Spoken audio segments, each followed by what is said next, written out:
20 noyabrdan pensiyalar ommaviy to'xtatiladi degan gaplar ko'pchilikni xavotirga solyapti. Men bugun sizga shu masalani oddiy, aniq va huquqiy tomondan tushuntirib beraman. Kimning pensiyasi haqiqatan vaqtincha to'xtashi mumkin? Kim xavotir olmasligi kerak? Qanday holatda pul kechikadi? Qanday holatda esa to'lov butunlay bloklanadi? Bu ma'lumot har bir pensionerga, nogironlik pensiyasi olayotganlarga, o'quvchisini yo'qotgan oilalarga va ularning farzandlariga bevosita tegishli. Hozirning o'zida kanalga obuna bo'ling, videoga like bosing. Chunki bunday ma'lumotni bilmagan odam bir oy pensiyasiz qolib ketishi mumkin. Avvalo eng muhim gapni aytaman. Pensiya hech qachon shunchaki sababsiz hammaga bir kunda ommaviy tarzda to'xtatilmaydi. Pensiya davlat tomonidan belgilangan huquqiy to'lov.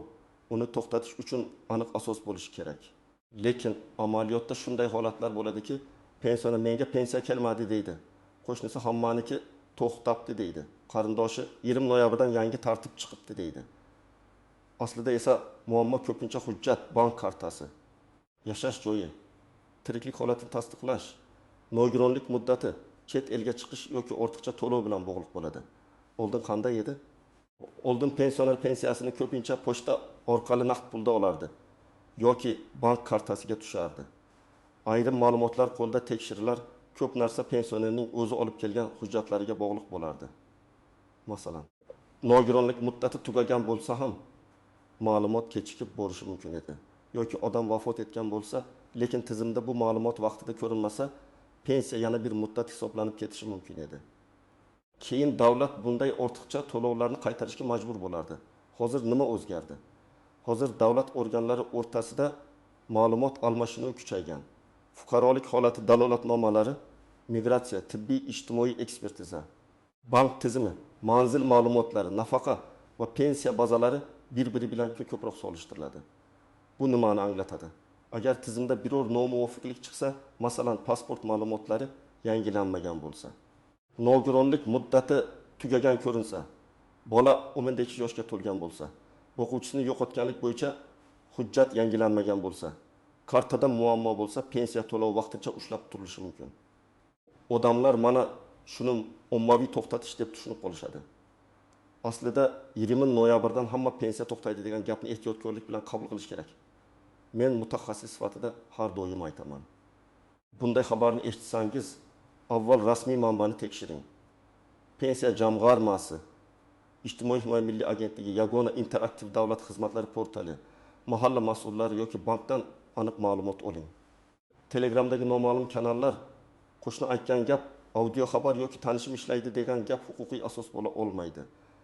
Endi kimlar xavotir olishi kerak? Kimlar esa ortiqcha vahimaga tushmasligi kerakligini birma-bir tushuntiraman. Birinchi toifa nogironlik pensiyasi yoki nafaqasi olayotganlar. Agar sizga nogironlik muddatsiz berilgan bo'lsa, odatda har oy qayta tasdiqlash shart emas. Lekin agar nogironlik ma'lum muddatga berilgan bo'lsa, masalan 2024 yil 2 noyabrgacha yoki 2025 yilning ma'lum sanasigacha muddat tugashi bilan to'lov avtomatik to'xtashi mumkin. Bu yerda davlat pensiyamni bekor qildi deb o'ylash kerak emas. Sabab oddiy, sizning nogironlik maqomingiz tizimda tugagan deb ko'rinadi. Qayta ko'rikdan o'tib, tibbiy ijtimoiy ekspertiza qarori uzaytirilsa, to'lov qayta tiklanadi.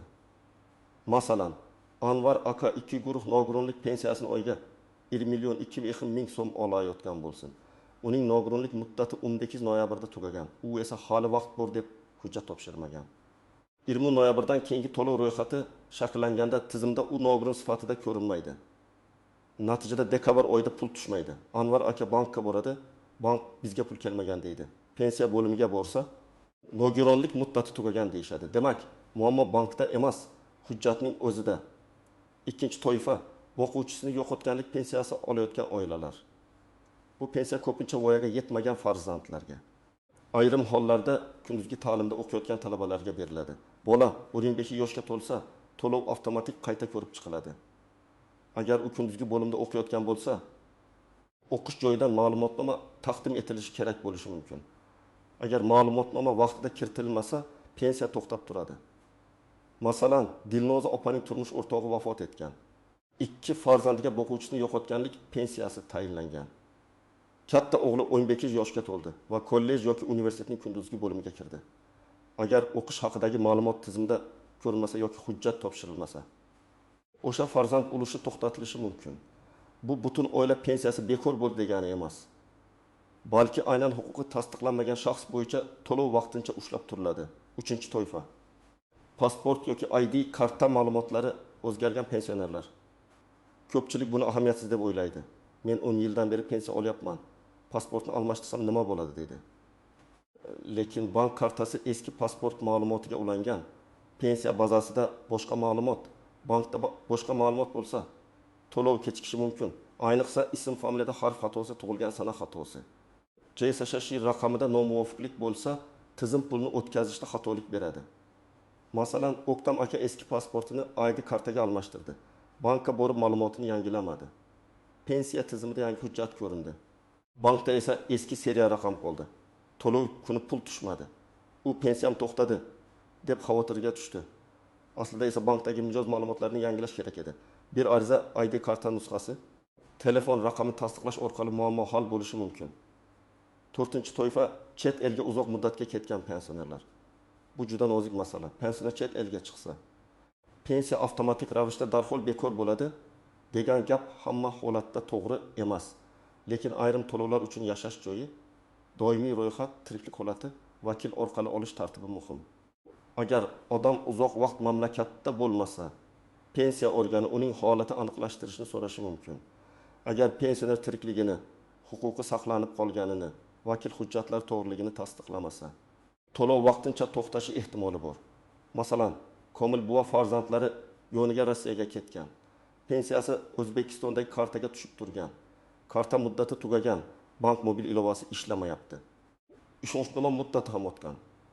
Farzandi nega pul tushmayapti deb so'raydi.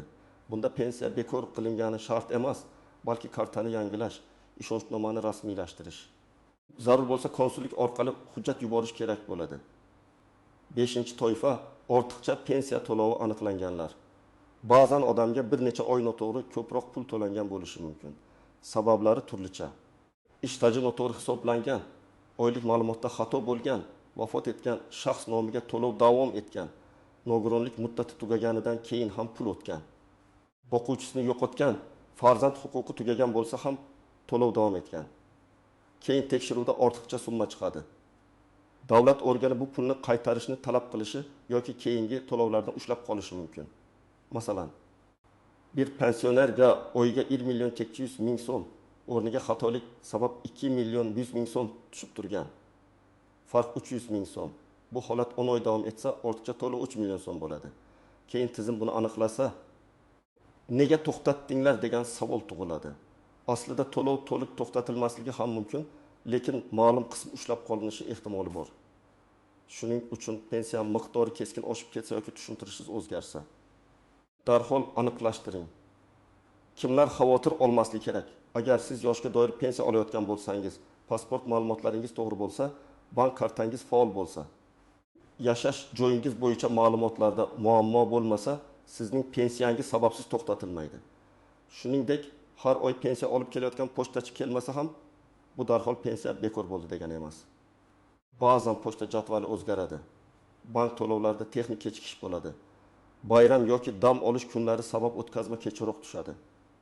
Birinchi nozik jihat, pensiya to'xtatilishi va pensiya kechikishi bir xil narsa emas. Kechikish degani pul hisoblangan, lekin yetkazish yoki bank o'tkazmasi kechikkan. To'xtatilish degani esa tizimda to'lov chiqarilmagan yoki maxsus sabab bilan bloklangan.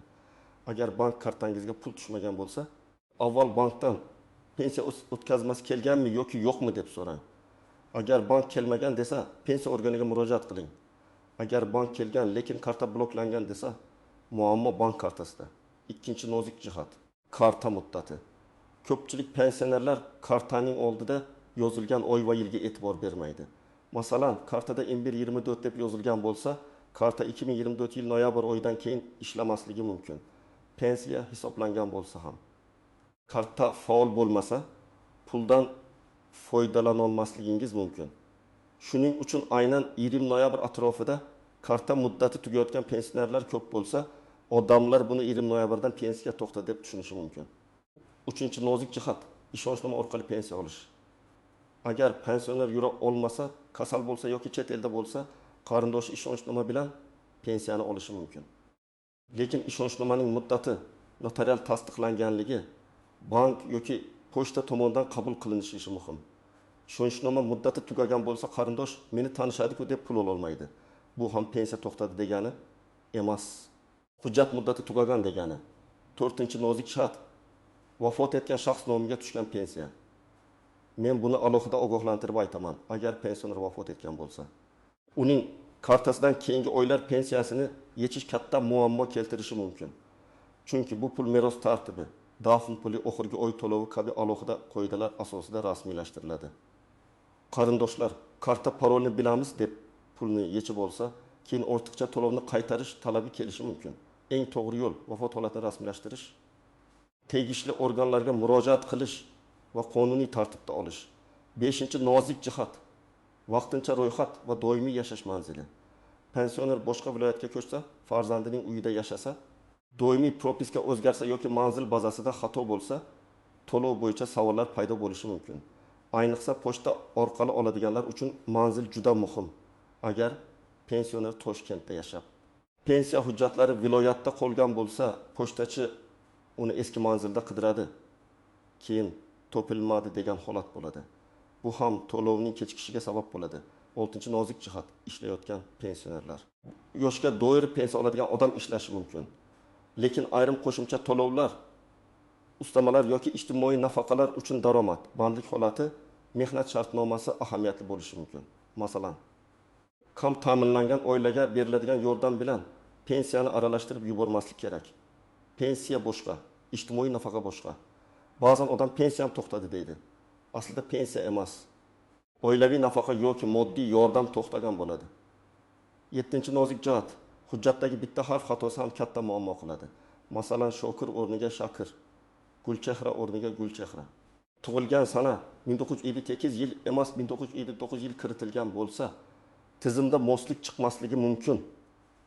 Ayniqsa eski mehnat daftarshalari, arxiv ma'lumotlari, nikohdan keyin familiya o'zgargan ayollarda bunday xatolar uchraydi. Shuning uchun pensiya tayinlashda yoki qayta hisoblashda barcha hujjatlarni bir xil yozuvda tekshirish juda muhim. 8-nozik jihat qayta hisob-kitob. Ba'zi pensionerlar ish staji qo'shilgani, ish haqi ma'lumotlari topilgani yoki yangi hujjat taqdim etilgani uchun pensiyani qayta hisoblatadi. Qayta hisob jarayonida to'lov vaqtcha tekshiruvda turishi mumkin. Bu holatda ham vahima qilmaslik kerak. Lekin arizangiz qaysi bosqichda ekanini nazorat qilish shart. Endi eng muhim qism. Agar siz 20 noyabrdan keyin pensiya kelmay qolishidan qo'rqayotgan bo'lsangiz yoki allaqachon kelmagan bo'lsa, nima qilasiz? Birinchi qadam. Bank kartangizni tekshiring. Karta muddati tugamaganmi? Karta bloklanmaganmi? SMS xabarnoma ishlayaptimi? Telefon raqamingiz bankda to'g'rimi?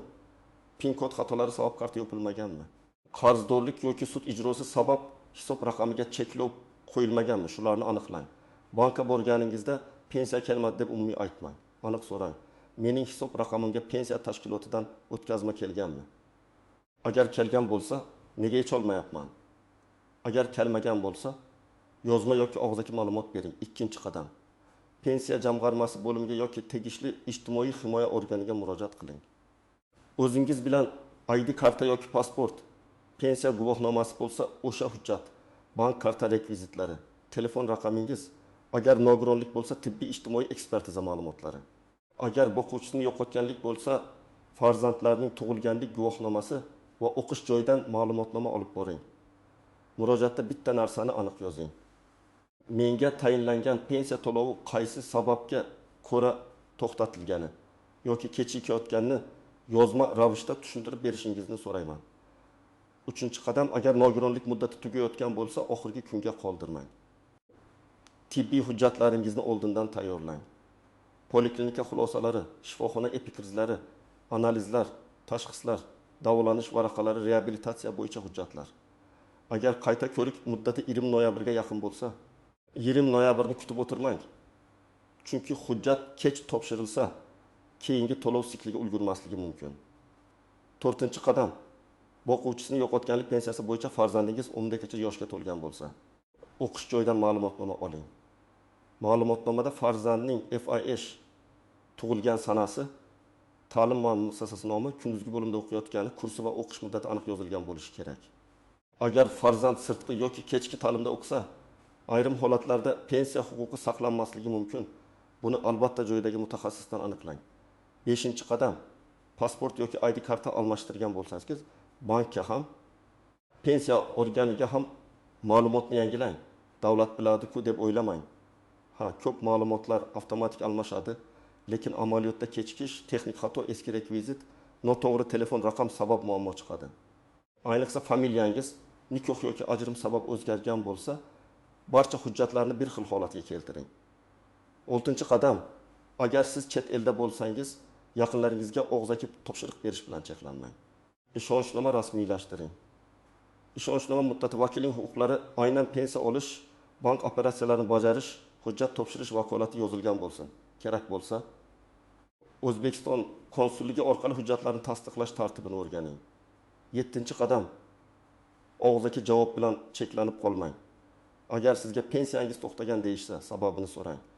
Sabab og'zaki aytilsa ham, ariza yozib, yozma javob talab qiling. Chunki yozma javob bo'lmasa, keyin shikoyat qilish qiyin bo'ladi. Arizada sana, FIH, manzil, telefon raqami, pensiya turi va muammo aniq ko'rsatiladi. 8-qadam. Agar qaror bilan rozi bo'lmasangiz, yuqori turuvchi organga yoki sudga murojaat qilish huquqingiz bor. Lekin bundan oldin hujjatlarni tartibga soling. Masalan, ish stajingiz noto'g'ri hisoblangan bo'lsa, arxiv ma'lumotnomasi, mehnat daftarchasi nusxasi, buyruqlardan ko'chirma, ish haqi ma'lumotnomasi kerak bo'ladi. Men o'sha yerda ishlaganman, hamma biladi degan gap yetarli bo'lmaydi.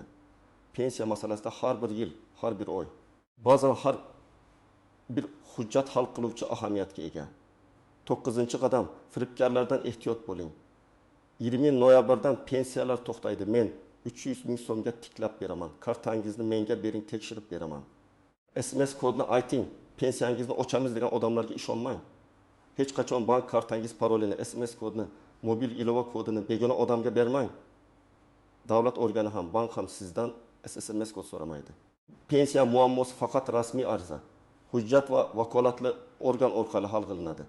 10-qadam, har oy pensiya miqdorini yozib boring. Qancha tushdi, qaysi sanada tushdi, oldingi oyga nisbatan farq bormi, ushlab qolish bormi? Shuni nazorat qiling. Agar odatda sizga 1.600.000 so'm tushib, bu oy 900.000 tushsa, darhol sababini aniqlang. Balki qarzdorlik ushlab qolingandir, balki qayta hisob-kitob bo'lgandir, balki texnik xatodir. Nazorat qilgan odam muammoni erta aniqlaydi. Nazorat qilmagan odam esa bir necha oy o'tib, katta muammo bilan keladi. Demak, 20 noyabrdan pensiyalar ommaviy to'xtatiladi degan gapni eshitganingizda vahimaga tushmang. Lekin beparvo ham bo'lmang. Pensiya sababsiz bekor qilinmaydi. Ammo nogironlik muddati tugashi, boquvchisini yo'qotgan farzandning yoshi, o'qish ma'lumotnomasi, bank kartasi muddati, pasport ma'lumotlari, chet elda bo'lish, ishonchnoma va ortiqcha to'lov kabi sabablar tufayli pensiya vaqtincha to'xtashi yoki kechikishi mumkin. Eng to'g'ri yo'l, hujjatlarni tekshiring, bankdan aniqlang, pensiya organiga ariza yozing va yozma javob oling. Agar sizda ham pensiya kechikishi, to'xtatilishi yoki qayta hisoblash bo'yicha holat bo'lgan bo'lsa, izohlarda yozing. Qaysi viloyatdansiz, pensiya turi qanday, muammo nimada bo'ldi, boshqalarga ham foydasi tegadi. Videoni yaqinlaringizga yuboring. Ayniqsa pensioner ota-onangiz, buvingiz, bobongiz bo'lsa, ularga albatta tushuntiring. Kanalga obuna bo'ling, like bosing. Men esa keyingi videolarda pensiya, nafaqa, ijtimoiy yordam va hujjatlar bo'yicha eng muhim masalalarni sodda tilda tushuntirib boraman.